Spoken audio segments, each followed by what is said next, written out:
26 जनवरी यानी जिसको हम लोग यौम जमहूरिया हिंद कहते हैं, इसके नाम से जाना जाता है।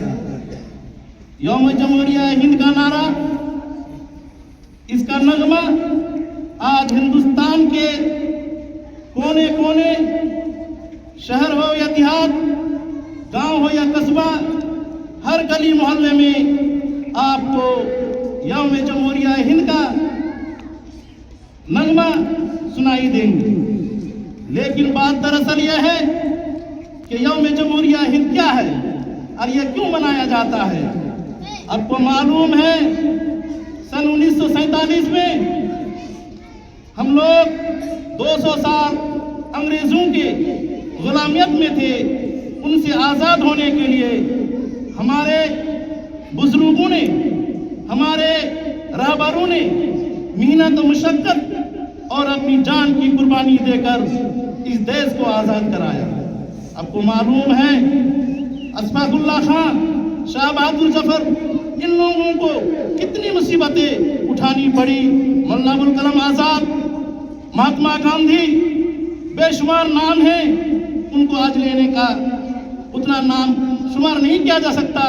लेकिन आज उन्हीं लोगों के तफल से आज हम यौम जमहूरिया हिंद मनाते हैं।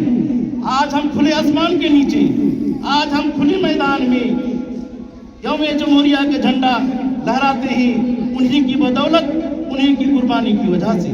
आपको मालूम है शाह बहादुर जफर को अंग्रेजों ने बहुत ही मुसीबतें उठानी पड़ी शाह बहादुर जफर को, और अंग्रेजों ने धुतकारते हुए एक शेर पढ़ा था, दमदमे में दम नहीं अब खैर मांगो जान की, दमदमे में दम नहीं अब खैर मांगो जान की, ऐ जफर ठंडी हुई शमशीरे हिंदुस्तान की, शमशीरे हिंदुस्तान की। शाह जफर ने अंग्रेजों का पलटवार जवाब दिया और कहा, शाह बहादुर जफर ने कहा, उन्होंने जवाब देकर यह जुमला इस्तेमाल किया कि हिंदुस्तान का जो रवा दवा है, हिंदुस्तान, यह हिंदुस्तान हमारा हिंदुस्तान है। इस मुल्क में जितने भी मुसलमान, हिंदू, सिख, ईसाई, ये सब कुर्बानी पेश की है, उसी का तोहफा आज हमें मिला है।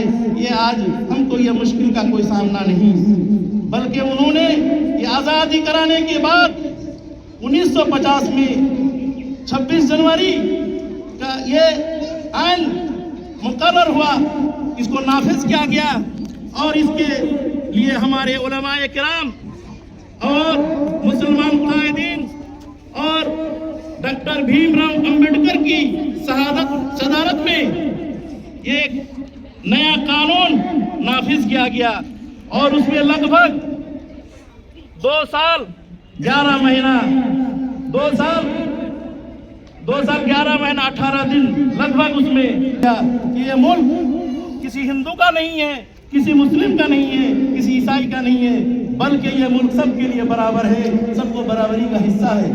इस मुल्क में, उस आइन में ये लिखा गया कि इस मुल्क में जितना हिंदू का हक है उतना मुसलमान का हक है, उतना ईसाई का है, उतना सिख का है, और इस मुल्क में रहने सहने और खाने पीने और अपने मजहब के मुताबिक जिंदगी गुजर करने को हमें इख्तियार मिला है। यही हमारा समरा है। इसी के लिए आज हम लोगों पर, इस हिंदुस्तान के कुछ लोगों ने हमें गद्दार बताते हैं। गलत इल्जाम है हम पर, गलत इल्जाम है हम पर कि हम वफा नहीं करते, गलत इल्जाम है हम पर कि हम वफा नहीं करते। अरे हम मोहब्बत बांटते हैं, हम गद्दारी नहीं करते। अरे हम मोहब्बत बांटते हैं, गद्दारी नहीं करते। इन चंद बातों के साथ मैं अपनी बातों को खत्म करता हूँ। अस्सलाम वालेकुम।